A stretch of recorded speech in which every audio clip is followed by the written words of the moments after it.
So gas prices are getting really expensive. So I come up with a great idea. I'm like, bet I'm going to sell my car to get a cheaper car that's better on gas. What could possibly go wrong?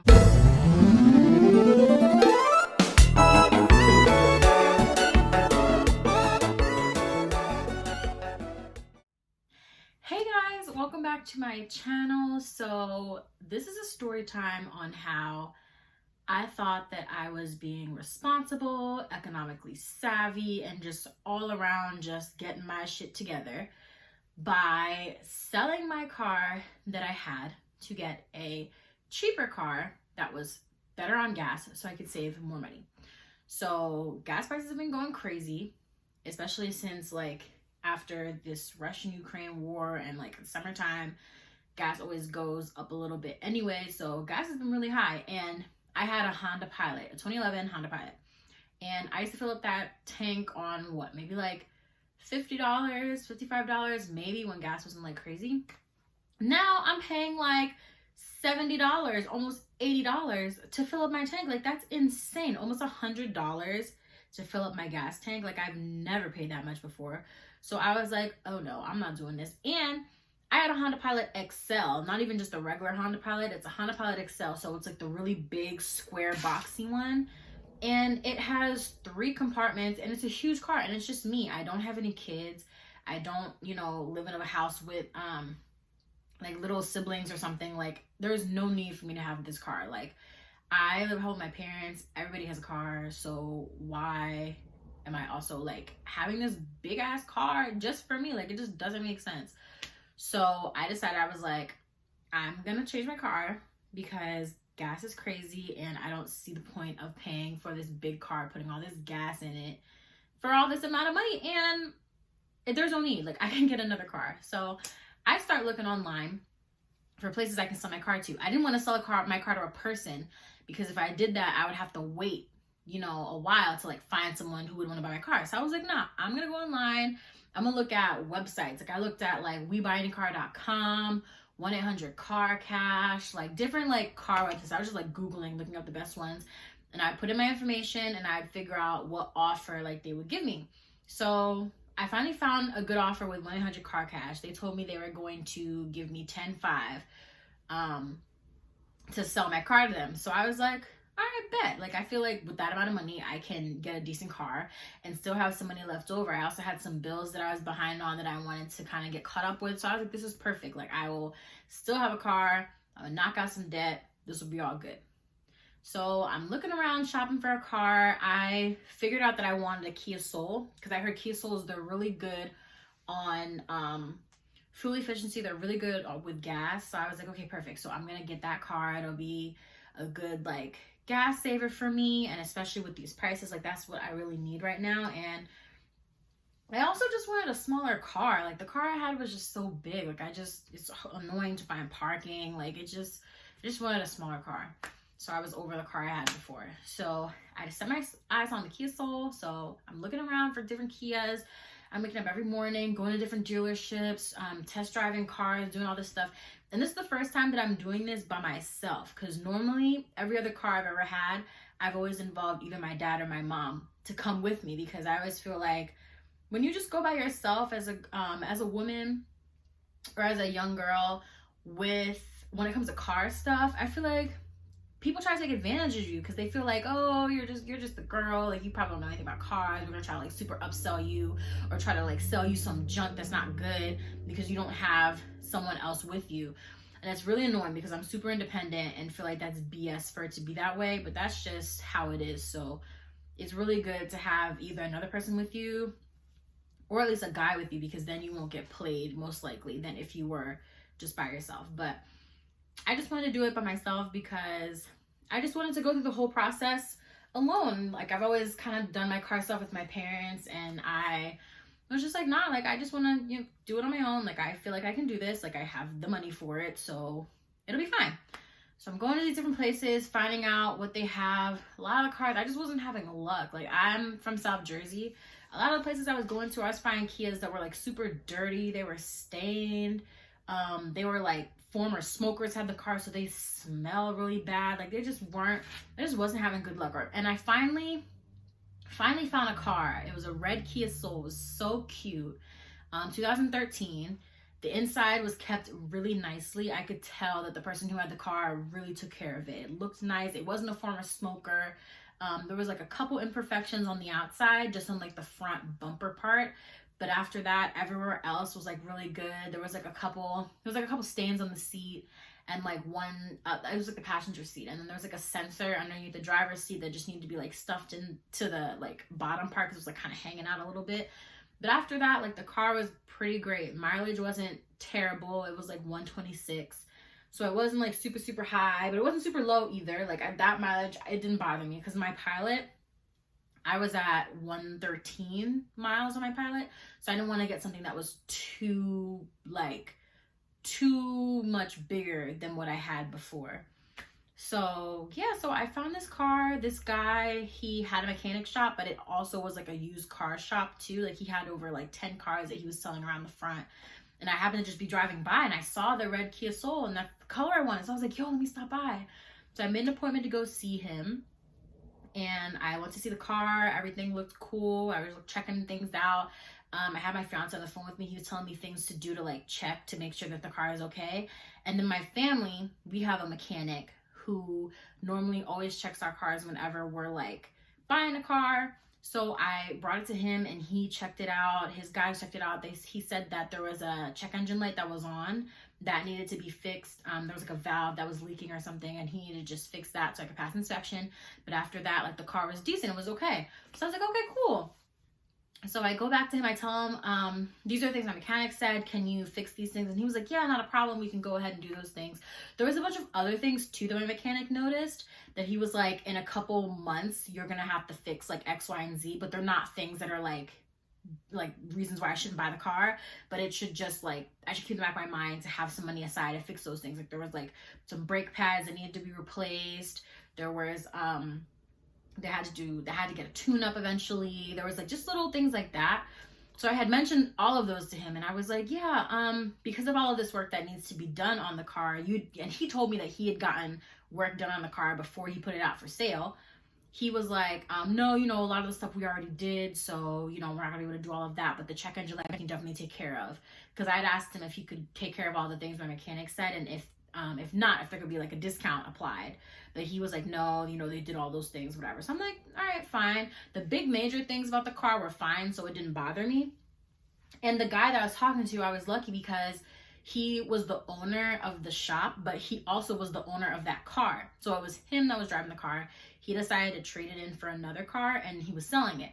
So it was cool because I could actually like talk to him about like how the car ran, like why he was selling it, like what things, about the car that someone else who was just selling it wouldn't know. So that was pretty cool. So after he agreed to do the check engine light, do the little cosmetic things I wanted him to do, we agreed on that I would buy the car. So the car was about originally $7,995, but he said that it's negotiable, so we negotiated down to $6,995, so right around almost $7,000. So he tells me that he's gonna work on the things that I wanted him to work on for the car, and I'm like, okay, cool. So I end up selling my car. I get the money for my car. I put a deposit down on the car because I didn't want for someone else to come and be like, oh, I like this car, and then they take it. So I put a deposit down to save it. I gave him $900, and he's working on the car. So I'm waiting, for him to tell me what's good with the car. And this was on a Wednesday. So I gave him the deposit on Wednesday. He told me by Friday, everything should be good. So I'm like, okay. Thursday comes and goes. He texts me and he's like, oh, he's not 100% sure if the car will be ready by Friday. He's going to let me know. And I'm like, okay, fine, no problem. Friday comes around, crickets, nothing. I don't hear anything from him. I don't call him. He doesn't call me. They're not open on the weekend. So the weekend goes by and I'm like, all right, I'm going to, reach out to him on Monday. So I call him on Monday.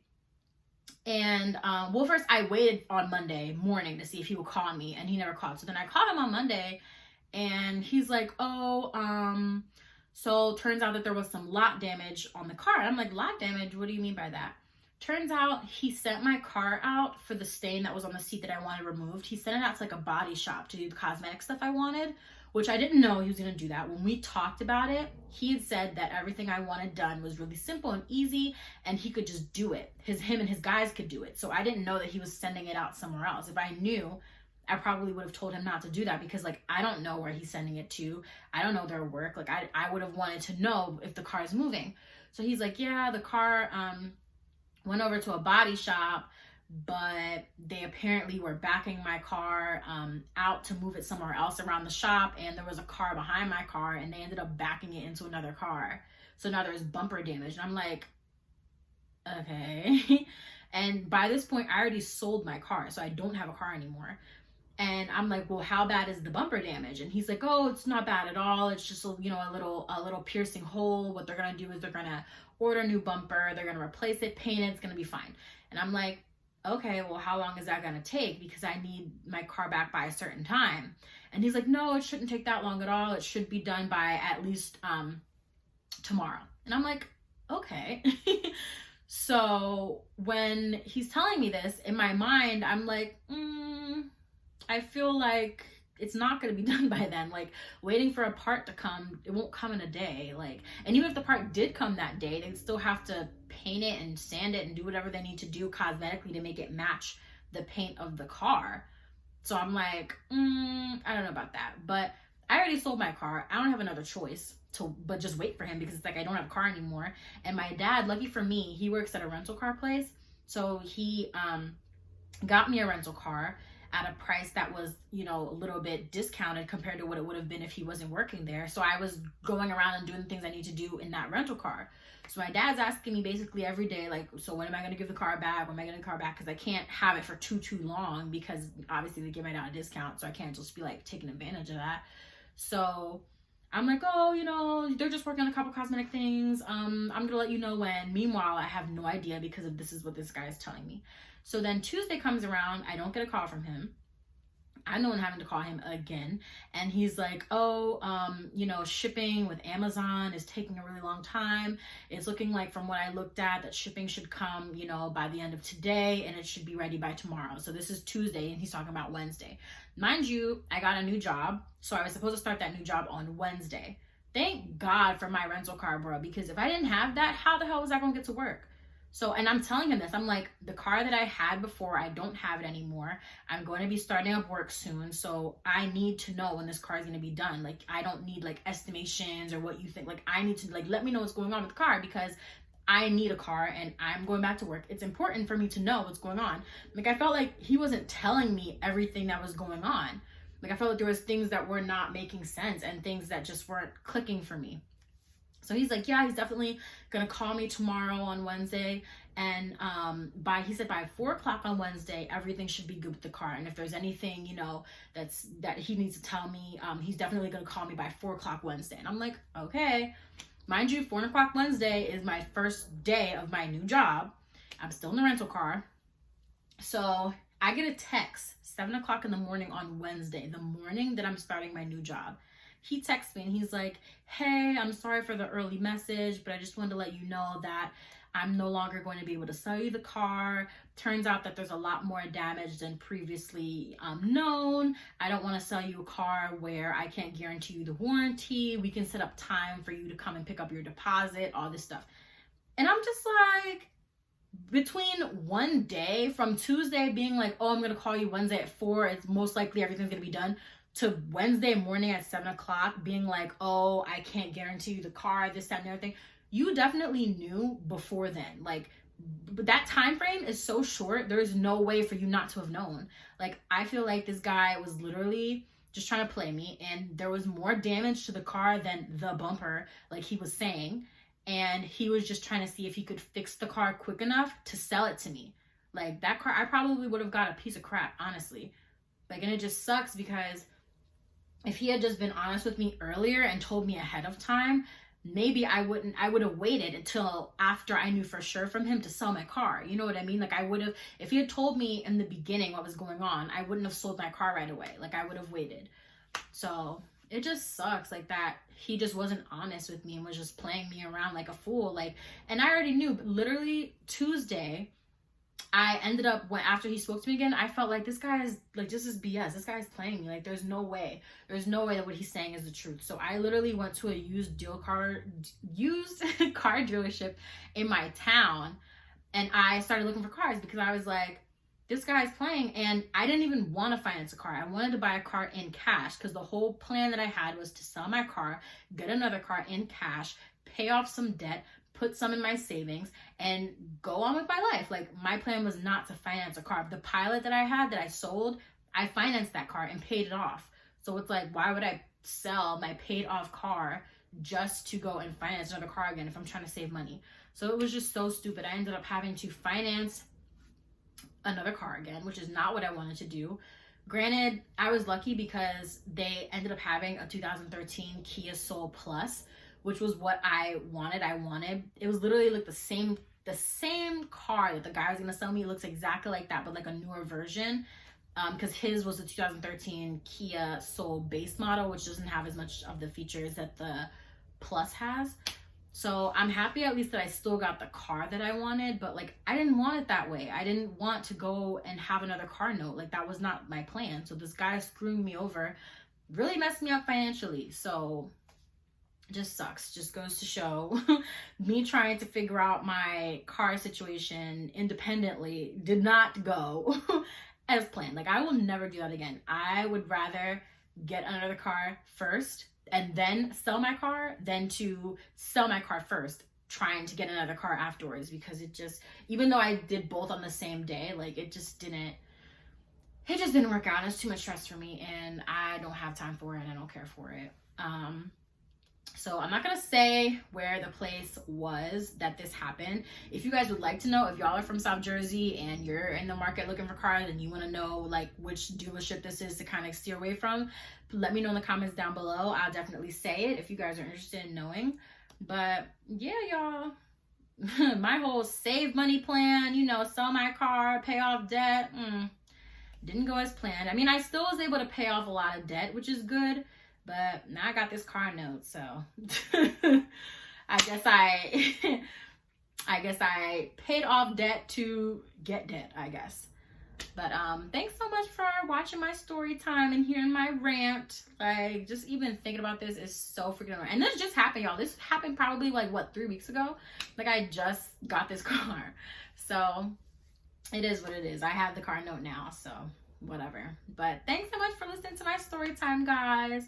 Learn from me. Do not sell your car before you make sure that the person that you're getting a new car from is A1, you know, responsible, honest, and not, you know, a liar, because all of this wouldn't have happened if I was dealing with an honest person. So make sure y'all like, comment, and subscribe to my channel. I'm definitely gonna have more story times coming up for you guys very, very soon. Bye.